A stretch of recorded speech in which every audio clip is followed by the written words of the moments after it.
Years before the United States launched a massive Saturn rocket from Cape Kennedy in Florida to put a man on the moon, there had been efforts during the Cold War days to build a flying saucer which would help defend the nation in the event of a war with Russia. The effort was a joint effort between America and Canada, but after many attempts and millions of dollars spent, the program was shut down. Both the US and Russia were in a space race, and on the 21st of July 1969, American astronaut Neil Armstrong became the first person to walk on the moon. He stepped out of the Apollo 11 lunar module and onto the moon's surface in an area called the Sea of Tranquility. The flying saucer program saw its first test on the 7th of October 1959. This is the story of that program, its rise and fall.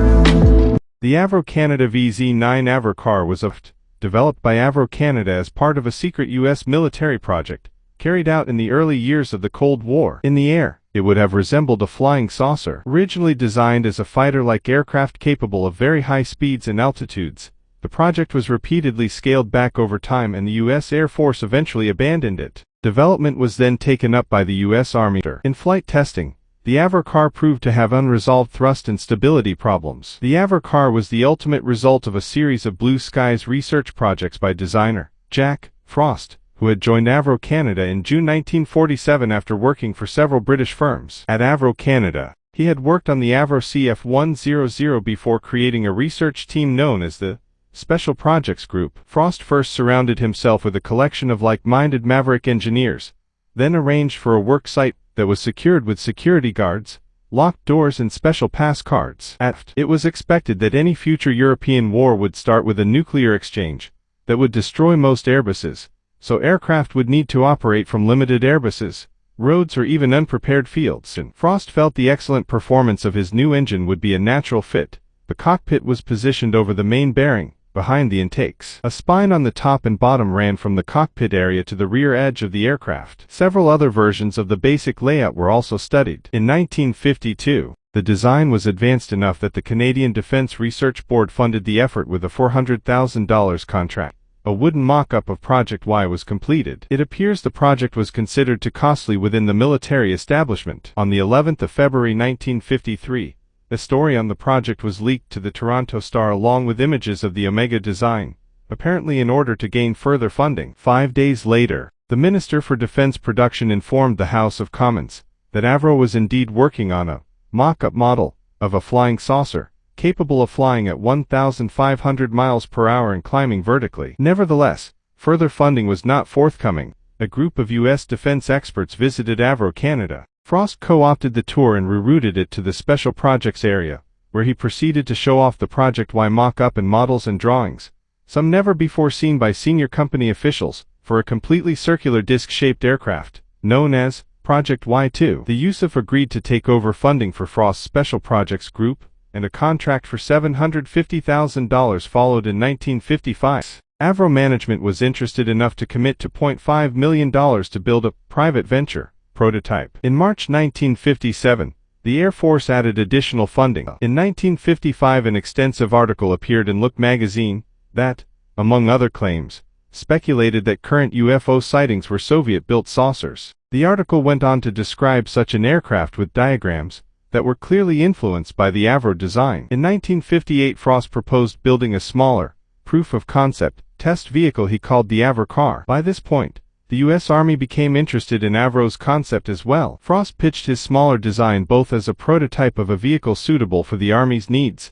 The new plan appeared to make everybody happy, and a $2 million joint services contract managed by the Air Force was awarded to Avro to build and test two Avro cars. Additional Air Force funding of approximately $700,000 was also moved to the Avro car project. In March 1959, an additional $1.77 million contract was received for a second prototype. Just as the first working test models were being manufactured, disaster struck. The Canadian government cancelled the Avro CF-105 Aero program on Black Friday, the 20th of February 1959. The ensuing result was the layoff of almost all Avro Canada employees, including those with the Special Projects Group. However, 3 days following the announcement of the Aero cancellation, many of the Special Projects employees were rehired. The USAF project office devoted to the Avro projects recommended the program be cancelled. Frost was forced to try to rescue the project and made a resounding case for continuation of U.S. military funding. Late in May 1959, the USAF authorized Avro to continue the Flying Saucer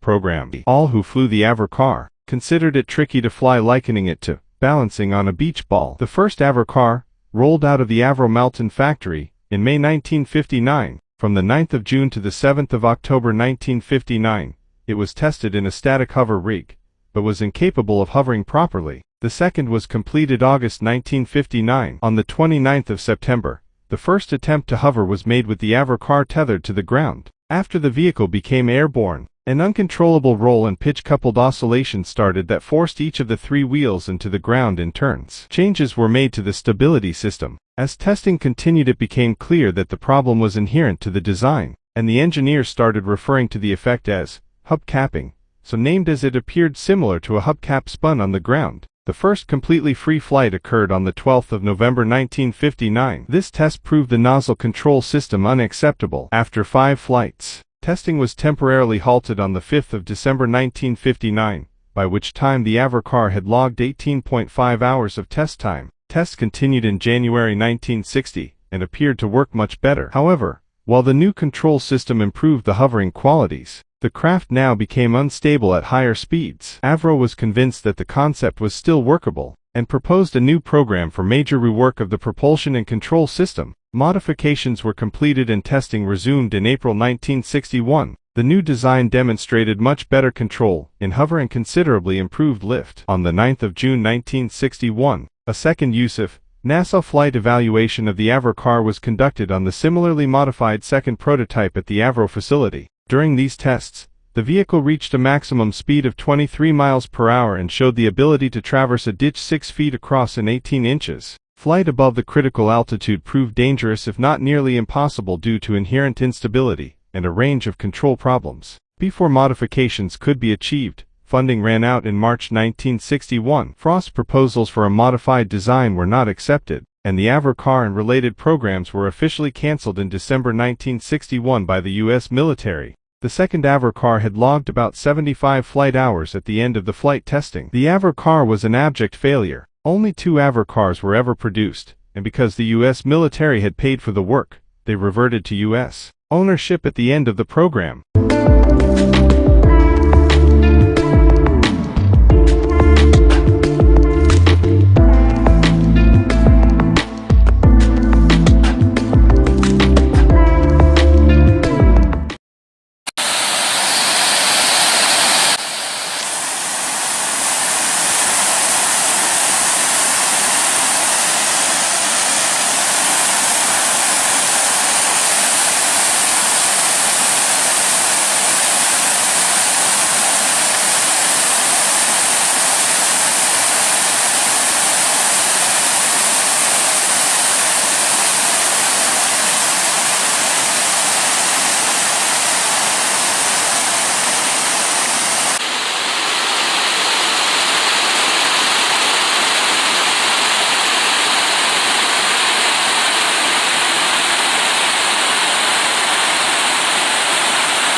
out here at Easley Covered Bridge here in Blount County. This is one of 3 covered bridges in Blount County. The other bridge is Swan Bridge, and the third one is Horton Mill Bridge. Easley Covered Bridge. This bridge was built in 1927.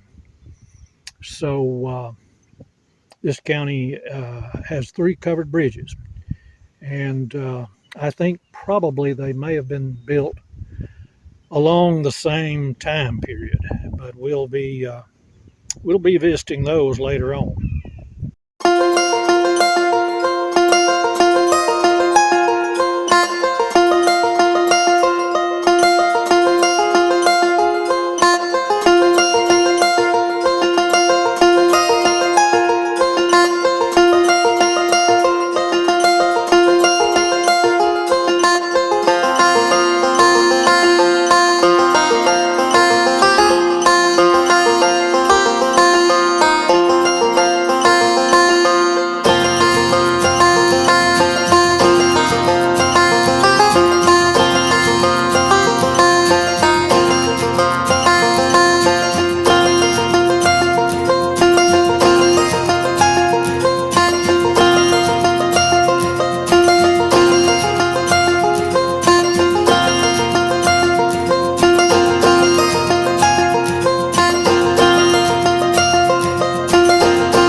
And you can see in the background one end of the covered bridge, and it's situated out here in the country.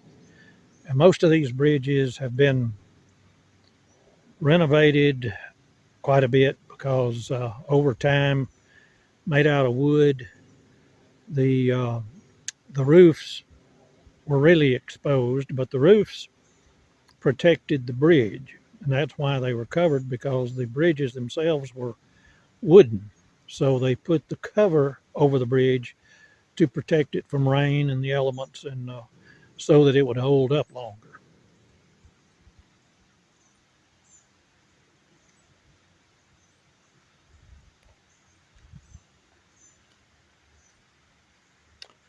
And later on, we'll be covering the other covered bridges.